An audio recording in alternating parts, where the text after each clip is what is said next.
rend fou. Je crie, je m'accroche, mais l'autre il s'arrête pas, il continue, il en a rien à faire. Je suis tellement stressée et tendue que je suis contractée, j'ai l'impression que mes prothèses elles vont sortir et s'éclater. C'est horrible ce qui se passe, je suis au bout de ma vie. Alors en fait, dans cette vidéo, on voit clairement que la poitrine de Jessica Thévenin s'écarte lors du mouvement.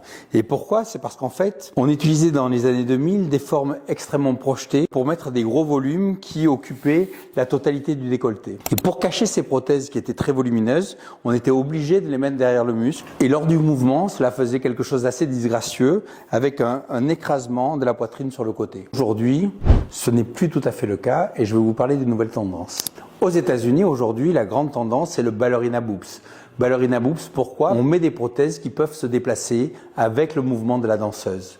Et pour ce faire, on utilise des prothèses d'abord plus petites, moins volumineuses et beaucoup plus plates que l'on va pouvoir mettre devant le muscle. L'objectif, c'est de se servir de la base du sein pour juste embellir le sein et le rendre plus beau avec un meilleur galbe sans le transformer visuellement. Et pour ceux qui ont raté l'info, ces petits implants, on peut les mettre maintenant sous local avec de toutes petites incisions. Avec préservé, docteur? Absolument.